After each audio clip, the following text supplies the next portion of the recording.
Abstrak adalah ringkasan dari seluruh isi sebuah tulisan ilmiah. Selain harus mencantumkan informasi bibliografisnya, mencakup nama penulis, judul, tahun, dan jumlah halaman. Isi abstrak seharusnya mengandung elemen-elemen kunci. Akan dijelaskan secara ringkas. Bagian-bagian abstrak mencakup 1. Latar belakang. Di bagian ini Anda perlu memberikan rangkuman informasi mengenai latar belakang atau lebih spesifik pokok masalah yang Anda geluti di dalam karya ilmiah Anda. 2. Tujuan. Di bagian ini Anda perlu menemukan tujuan penulisan karya ilmiah Anda. 3. Implikasi. Di bagian ini Anda menemukan implikasi praktis dari hasil riset Anda jika ada. 4. Metode. Di bagian ini Anda perlu menemukan metode riset yang Anda gunakan. 5. Hasil. Di bagian ini Anda menemukan temuan-temuan yang Anda hasilkan dalam riset Anda. Yang keenam, kesimpulan. Kemukakan kesimpulan akhir dari hasil riset Anda di sini. Dan cara penyusunan abstrak meliputi 1. Jelaskan latar belakang masalah penelitian. Penelitian dipilih karena memiliki dan tujuan pada bagian ini. Perlu menjelaskan secara singkat apa saja yang membelakangi masalah tersebut dan mengapa penelitian tersebut dilakukan. 2. Jelaskan yang digunakan pada penelitian. Metode penelitian adalah sebuah alat menyesuaikan permasalahan pada suatu penelitian. Maka metode adalah instrumen penting yang harus dijelaskan pada abstrak. 3. Deskripsi hasil penelitian. Bagian ini bertujuan menjelaskan secara singkat hasil penelitian. Dapat berupa apa saja yang didapat saat melakukan penelitian. Jelaskan secara umum saja. 4. Simpulan. Simpulkan hasil penelitian. Kesimpulan adalah suatu hal yang paling vital dalam suatu penelitian, di mana peneliti harus menyimpulkan keseluruhan penelitiannya hanya dengan beberapa kalimat saja. Kelima, berikan kata kunci di akhir paragraf. Kata kunci pada penelitian berguna untuk memudahkan pencarian secara online. Kata kunci dapat dipilih dari kata-kata yang ada pada judul penelitian. Artikel ilmiah. Artikel ilmiah merupakan tulisan yang ilmiah, dapat berbentuk artikel ulasan maupun artikel penelitian. Dari laporan hasil penelitian yang ditulis kembali oleh para penulisnya untuk dipublikasikan dalam jurnal bereputasi. Definisi lain dari artikel ilmiah yaitu karya tulis yang isinya dapat berupa laporan yang tersusun secara sistematis dan bisa berupa hasil studi atau hasil penelitian yang disajikan kepada komunitas ilmiah tertentu. Ciri-ciri artikel ilmiah. 1. Mengacu pada teori sebagai landasan berpikir dalam pembahasan masalah. 2. Lugas atau tidak emosional, bermakna tunggal, tidak menimbulkan interpretasi lain. 3. Logis, disusun berdasarkan urutan yang konsisten. 4. Efektif, ringkasan dan padat. 5. Efisien, hanya mempergunakan kata atau kalimat yang penting dan mudah dipahami. 6. Objektif, berdasarkan fakta. Setiap informasi dalam kerangka ilmiah selalu apa adanya, sebenarnya, dan konkret. 7. Sistematis, baik penulisan dan pembahasan sesuai dengan prosedur dan sistem yang berlaku. Sistematika penulisan artikel. Pertama, judul. 2. Abstrak atau ringkasan. 3. Pendahuluan. 4. Metode. 5. Hasil penelitian. 6. Diskusi. 7. Kesimpulan dan saran. 8. Ucapan terima kasih. 9. Daftar pustaka. Macam-macam artikel ilmiah yaitu yang pertama ada artikel atau jurnal ilmiah, kedua makalah, 3. Kertas kerja, 4. Paper, 5. Skripsi, 6. Tesis, 7. Disertasi, 8. Artikel ilmiah populer. Pelatihan membuat artikel. Yang pertama yaitu tentukan tema. Tema merupakan pembahasan utama dari artikel yang kamu tulis. Kedua, buat kerangka tulisan.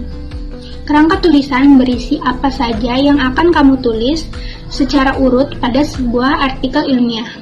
3. Pahami bahasa penulisan. Artikel ilmiah ditulis dengan bahasa yang lebih sederhana karena sasaran pembacanya lebih universal. 4. Buat pembukaan menarik. Dengan paragraf pembuka yang menarik, para pembaca akan tertarik membaca artikel ilmiahmu sampai akhir. 5. Tulis isi secara sistematis. Tulislah isi artikel ilmiah menggunakan bahasa yang tepat dan mudah dipahami. Jangan pernah gunakan kata-kata yang bersifat ambigu pada artikel ilmiah. 6. Tulis penutup yang kuat. Tulis penutup artikel secara lugas dan tegas, disertai bahasa yang mudah dipahami. 7. Lakukan penyuntingan. Penyuntingan juga berguna untuk mendapatkan hasil tulisan yang baik dan layak untuk dipublikasikan.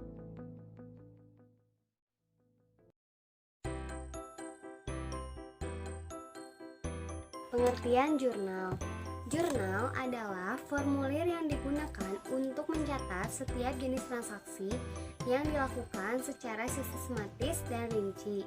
Setiap transaksi harus dicatat sesuai tanggal dan keterangan transaksi. Selain itu, jumlahnya juga harus sama antara debit dan kredit. Untuk mencatat transaksi dalam jurnal, Anda harus menyiapkan bukti transaksi seperti faktur, kwitansi, nota, dan sebagainya sebagai dasar pencatatannya. Pencatatan jurnal atau kegiatan penjurnalan merupakan hal yang penting karena jumlah ialah penghubung transaksi dengan buku besar dan siklus-siklus akuntansi selanjutnya. Kedua, tujuan untuk melakukan identifikasi, melakukan penilaian, melakukan pencatatan dampak ekonomi dari sebuah transaksi atau beberapa transaksi dalam perusahaan. Jenis-jenis jurnal. Ada jurnal umum. Jurnal umum adalah jurnal yang digunakan untuk mencatat seluruh aktivitas transaksi keuangan secara kronologis dan terperinci. Yang kedua, ada jurnal khusus. Jurnal khusus adalah jurnal yang dikelompokkan sesuai bentuk transaksi. Jurnal umum. Fungsi jurnal umum yaitu ada fungsi pencatatan. Semua transaksi harus dicatat sesuai dengan bukti transaksi. Yang kedua, ada fungsi histori. Transaksi harus dicatat sesuai sistematis dengan urutan waktu. Yang ketiga, fungsi analisis. Transaksi yang dicatat harus dianalisis buktinya dan dikelompokkan dalam sisi debit atau kredit. Yang keempat, fungsi instruktif. Pencatatan jurnal merupakan perintah untuk melakukan pemindahan dalam buku besar. Yang terakhir, fungsi informatif. Dengan melihat jurnal, Anda dapat mengetahui informasi suatu transaksi. Manfaat jurnal umum. 1. Untuk mendapatkan informasi tentang akan terjadinya pertambahan atau pengurangan suatu perkiraan. Yang kedua, untuk mengetahui jumlah yang akan dicatat pada satu atau lebih perkiraan. Yang ketiga, mengetahui jumlah di debit atau di kredit. Ada prinsip dasar pembuatan jurnal umum, yaitu 1. Melakukan pengidentifikasian bukti transaksi keuangan. yang dilakukan perusahaan. Contoh dari buku transaksi antara lain faktur, kwitansi, nota, memo, dan sebagainya. Yang kedua, menentukan akun apa yang terpengaruh dengan transaksi yang terjadi dan menggolongkan dalam jenis harta, utang, ataukah modal.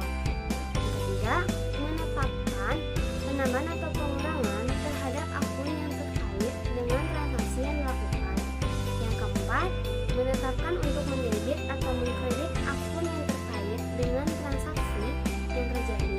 Sebelumnya Anda harus sudah menguasai cara menentukan debit kredit dalam suatu akun. Yang kelima, mencatat transaksi ke dalam jurnal umum sesuai dengan bukti transaksi yang dilakukannya.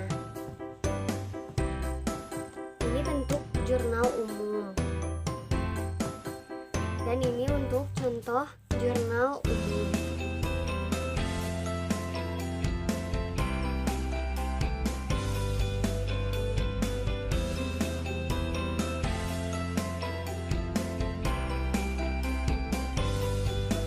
Jurnal khusus, manfaatnya: 1. Memungkinkan pembagian pekerjaan. 2. Memudahkan posting ke akun buku besar. 3. Memungkinkan pengendalian internal yang lebih baik. Jenis-jenis jurnal khusus. Yang pertama, ada jenis khusus pembelian, yaitu buku harian khusus untuk mencatat sebuah transaksi pembelian barang dagangan dan barang lainnya yang dilakukan secara kredit.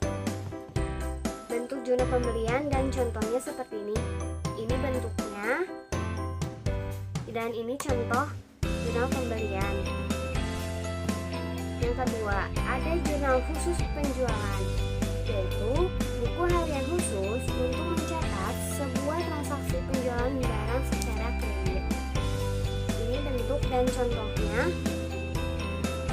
Ini bentuknya. Dan ini contohnya jurnal penjualan. Yang ketiga, jurnal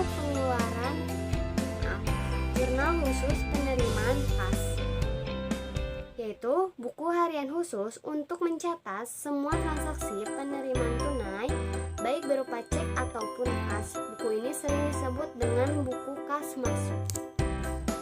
Ini contoh dan bentuknya. Ini bentuk jurnal penerimaan kas dan ini bentuk jurnal penerimaan kas.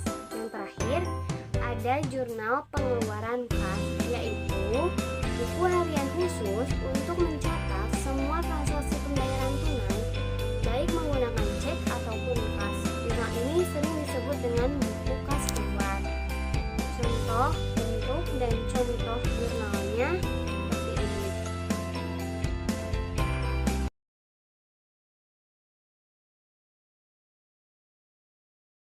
Dalam kesempatan kali ini, saya akan melakukan penelusuran artikel ilmiah yang dipublikasikan dalam bentuk jurnal. Pertama-tama, artikel jurnal ilmiah itu berisikan maksimum 15 halaman dengan 1,5 spasi. Terdiri dari abstrak yang isinya latar belakang, yang kedua pendahuluan, yang ketiga metode penelitian, yang keempat hasil penelitian, yang kelima pembahasan diakhiri dengan pendahuluan dan saran, yang keenam ucapan terima kasih, dan yang ketujuh adalah daftar pustaka.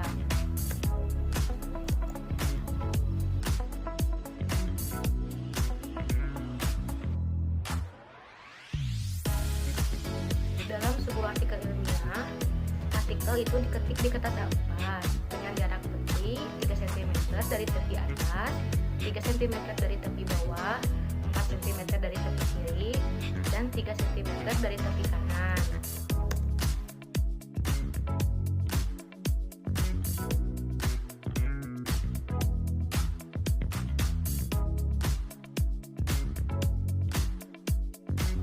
Yang selanjutnya ada judul. Biasanya dalam judul terdapat nama penulis, asal institusi, serta alamat. Pembahasan selanjutnya yaitu yang pertama ada abstrak. Abstrak ini berisikan latar belakang.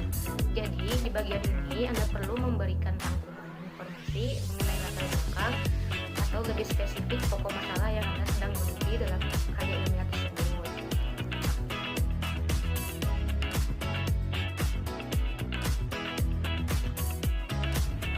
kedua ada pendahuluan. Pendahuluan ini berisikan gambaran besar bagi pembaca tentang keseluruhan bahasan yang akan disajikan dalam artikel. Yang ketiga ada metode. Di bagian ini Anda perlu mengemukakan metode riset yang Anda gunakan.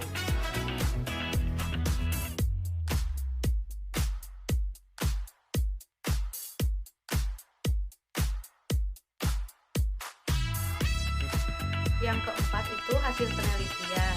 Di bagian ini Anda hanya perlu mengemukakan temuan-temuan yang Anda hasilkan dalam riset Anda.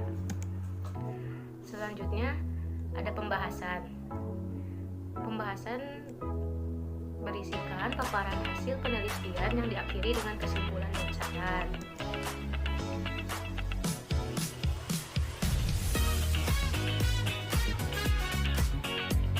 Dan yang terakhir ada ucapan terima kasih serta daftar pustaka. Daftar pustaka itu digunakan sebagai sumber atau rujukan sama penulis dalam membuat artikel jurnal.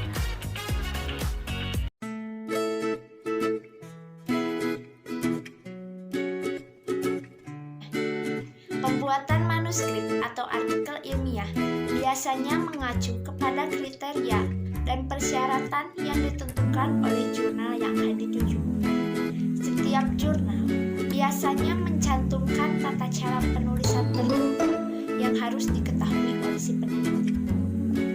Si peneliti juga harusnya mengetahui tata cara penilaian, salah satunya yaitu tata cara penulisan, di mana informasi tersebut dapat diperoleh dari internet maupun pada bagian akhir volume jurnal yang diterbitkan pada awal tahun.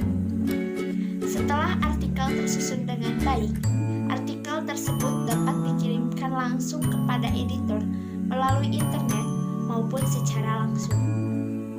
Setelah itu, editor akan mengirimkan artikel tersebut kepada reviewer yang ahli sesuai dengan topik atau judul dari artikel tersebut. Biasanya, reviewer berjumlah 3 orang atau ganjil. Hal itu karena untuk memudahkan editor dalam mengambil keputusan.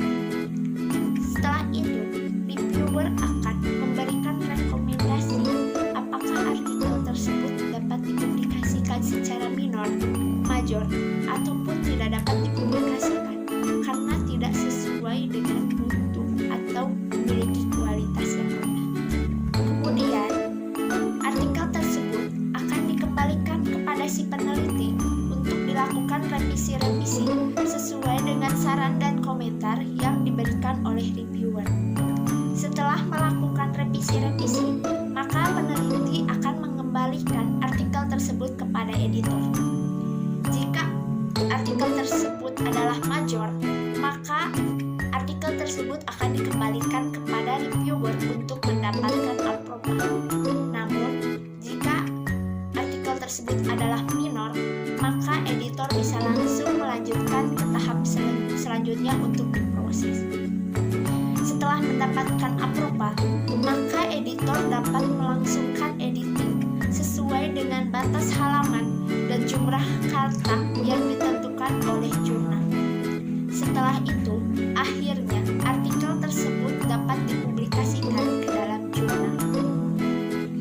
Nah, ada beberapa pertimbangan ketika Anda memilih jurnal untuk publikasi. Yang pertama, apakah jurnal tersebut meliputi current content atau hasil-hasil penelitian baru dan bermutu? Nah, Anda harus melihat apakah yang diterbitkan pada jurnal tersebut merupakan artikel-artikel baru dan memiliki mutu yang bagus. Yang kedua, apakah jurnal tersebut mempublikasikan bidang keahlian Anda?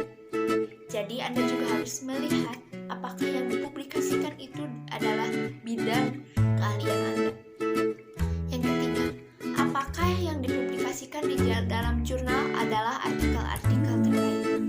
Nah, Anda juga harus melihat apakah yang diterbitkan dalam jurnal tersebut merupakan artikel-artikel baik yang nantinya akan berpengaruh pada mutu dari jurnal tersebut. Yang keempat, apakah Anda sendiri membaca artikel-artikel yang ada dalam